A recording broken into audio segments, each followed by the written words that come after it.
Hello everyone, welcome back to the channel. It is your boy, The Geek Takeover. And what if, ladies and gentlemen, I told you guys that the most culturally impactful show on Disney Plus also happens to be one of the most COVID impacted things they put out there. That's right, I am talking about the Falcon and Winter Soldier. This show had to battle COVID delays, script changes, reshuffling in the timeline. It had to battle racism and prejudice in America during the time of Black Lives Matter. And looking back at it, you can kind of feel where the original vision may have changed and where we got to the final product. Because underneath all the action, this show was trying to do a lot. It was trying to talk about racism in America, exploring legacy, introducing a new Captain America, and continuing Bucky's redemption arc, and somehow setting up the future of the MCU all at once in 6 episodes. And depending on who you ask, it either succeeded or it cracked under the pressure. So let's sit back, break down what we know and what we were rumored to know, and let's talk about the Falcon Winter Soldier. Starting off with the fact that this was originally going to be the first Marvel MCU show on Disney Plus, coming out at the same time as The Mandalorian, I believe, at launch in August of 2020. But because of a lot of script changes and impacts, the Falcon Winter Soldier got bumped down to the second MCU show following the WandaVision show that premiered in January of 2021. I'll be doing that video later. Um, and you're probably wondering, why did they get pushed back so much? Well, I mean, COVID, if you can't tell, international shoots got delayed in Prague because I believe there was either an earthquake or COVID hit Prague hard and they had to push that back, find a new place for their international shoots for Madripoor. Schedules were shifted around, scripts were rewritten. There was a lot of stuff that was done behind the scenes. You know, this, from what we have rumored to know, there's no confirmation from Marvel, but we were rumored to know that this was originally going to feature a global pandemic or a virus caused or dispersed by the Flag Smashers. And obviously, during the height of COVID, people did not want to watch that. It would have made for a great story now, but because of that, because of COVID, everything had to be changed, and you could really feel that in the story. Speaking of the Flag Smashers, were they right? Like, were they the actual villains? When you really think about it, they have probably one of the most interesting parts of the story because they weren't written as just pure villains in their hearts. After the blip, when everybody disappeared, the world truly changed. Borders were more open, resources were shared more openly. People really came together as one and they loved each other. Then the snap happened, or the blip, whatever, vice versa. You guys know what I mean. And everybody came back. And the government immediately shut down everything and went back to the way things were, restoring the old systems. And that is a really, really interesting concept because you're asking yourself, did the world really become better during the 5 years that everybody was gone? Are we the problem? And for the Flag Smashers, one moment you're feeling like you're supposed to feel sympathy for them, feeling like they're a morally gray villain. Then, because of their violent actions, you're thinking, oh no, they're the real villains. But somewhere in the middle, there's not a lot of background or depth or story to them. And I think that's what really hurt them as a character, but the concept on paper really worked when you think about it. Now, let's talk about how this show battled racism. Now, this is a big topic, especially for me, because as a black person in America, I love my mom. My mom is white. I was raised by my mom because my dad had passed away. I was blessed to not really experience racism growing up. This show really opened my eyes to what the world really is. Between Isaiah talking about how his time after World War II, where he was supposed to be the the hero, but he was treated just like another piece of garbage. And this show also tackled Sam Wilson becoming Captain America, not because of the mantle or the pressure, but because it's asking you, what does it mean for a black man to be a Captain America in today's society? In Marvel, I think tackled that very well on screen.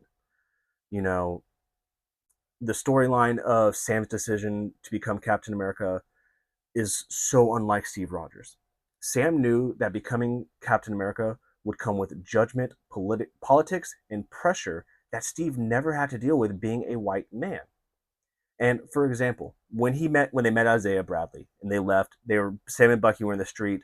Cops pull up and they immediately target Sam as the aggressor when they're arguing. And only when Bucky says, "Do you know who this is?" and the other cop recognizes him as the Falcon, they're like, "Oh my god, I'm so sorry, I didn't mean to." Why would you go after him as the aggressor in the first place? Because he's a black man? Mm. But I think Anthony Mackie really, really, really channeled this and handled this so profoundly well. Um, and after the passing of Chadwick Boseman, me personally, this is me speaking personally, I think Marvel really pivoted to young black kids in America that they just lost their king. They lost their idol, their role model. They needed a new role model. And I think that Sam Wilson became that for kids. And that, to me, I would say that I put a lot of pressure on Anthony Mackie because that's a very high bar to fill. And he crushed it. He really made you feel and be important to be proud of your color. And I love that. He is now the face, I think, of when it comes to people of color in Marvel. And I can't, he's not replacing Black Panther. He's just passing the torch, if you will. And there's a certain scene at the end of it where Sam Wilson is talking about what don't I understand about being a black man wearing the stars and stripes, and something like that really is etched in my brain as such a strong quote, and I love that from the show. And speaking of amazing performances and quotes, the four pillars that carry the show. Anthony Mackie as Sam Wilson. Obviously, I've already preached about him. I'm not going to touch too much more on him. Sebastian Stan as Bucky, Wyatt Russell as John Walker, and hold on, let me look at my script for his name. Daniel Bruhl as Zemo. All of them were outstanding. So let's talk about first with Sebastian Stan. A quieter, more emotional arc than people really expected. The scene of him telling Yuri that he killed his son, or the scene of him and Sam in the jail during therapy, where he's telling Sam that if you think that Steve was wrong about you, then maybe he was wrong about me. The shakiness in Sebastian's voice. Oh, it's so moving. It's so fucking great. I mm, Wyatt Russell absolutely positively crushed it as John Walker. And Marvel and Wyatt deserve so much credit because they made you hate John Walker so much. And I think when you play a character like that and you can have the internet hating you and then loving you in Thunderbolts, you're doing something right. And I would go as far as to say as Wyatt Russell is one of the best additions in the MCU post Endgame, which that may be a video all on its own in the future. But he is such a great addition. And then Daniel Bruhl. Everything that he was in was a comedic delight. And you can't talk about him without talking about Madripoor, where he started dancing and became an internet meme sensation overnight. The oots, oots, oots, oots. Love it. That man was amazing. I don't know how the hell he was not in Thunderbolts.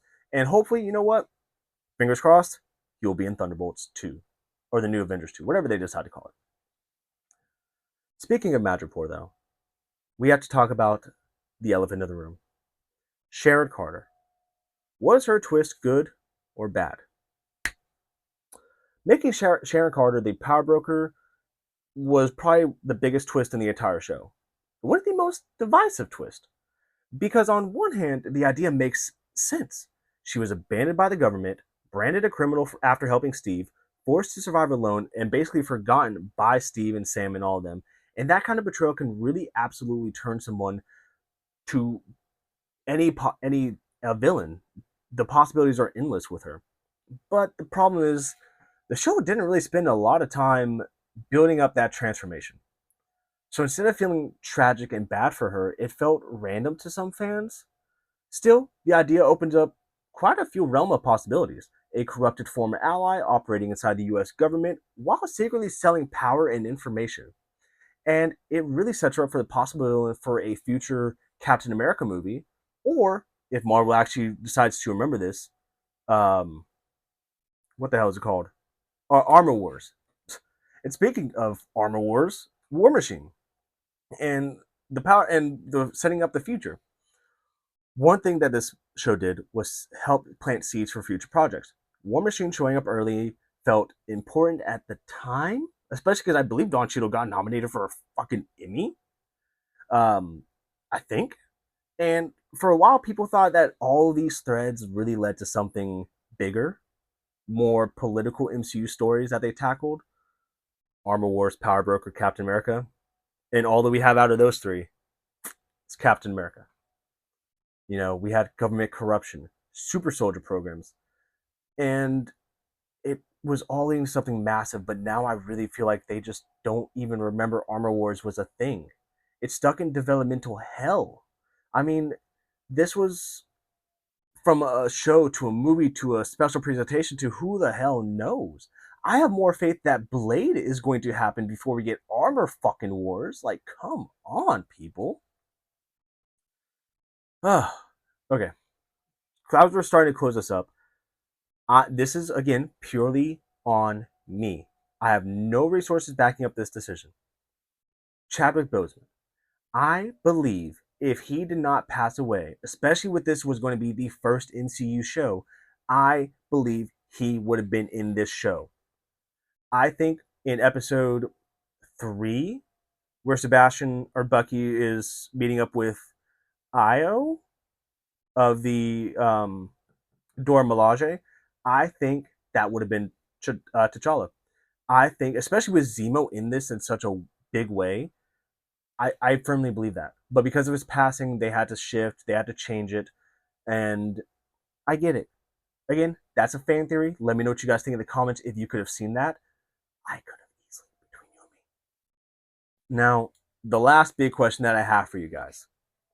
Should this have been a movie or a show? Now, I want to talk about both sides because I think yes and no. The show format really helped flesh out Sam and Bucky emotionally and in a way a 2-hour movie could not do.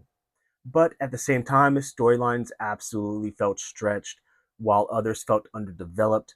And ironically, it somehow felt both too long and too rushed, which again circles around to the rumors of rewrites, script changes, delays, production changes, all of that. There's probably a version of this story out there where COVID never happened, they stuck with the pandemic storyline, and this is regarded as one of the best shows. Let me know what you guys think because me personally, I love Falcon Winter Soldier. I'm a biased Captain America fan at the end of the day. Sam Wilson is one of my favorite characters in the MCU. This show really opened up my eyes to America, and I love it. If you ask me biased, this is my favorite MCU show on Disney Plus. Unbiased, I would say Loki probably, but that's is what it is. So, at the end of the day, the Falcon Winter Soldier is one of the MCU's projects that is both fascinating and not perfect at the same time. But you guys can actually see that Marvel tried to evolve. It tackled racism. It tackled government corruption, which they followed up in the Captain America Brave New World, national identity crisis, trauma after the blip, and even with the production issues, awkward pacing, controversial twist, it gave us Captain America at the end of the day with the best MCU suit probably ever done. So let me know what you guys think in the comments. Do you guys enjoy the show? Would you like to have seen this post or if COVID didn't exist, what you guys would have thought about it? And if you guys enjoyed this video, please make sure to drop a like, comment, share, and subscribe with your friends for more content. And until next time, this has been the Geek Takeover, signing out.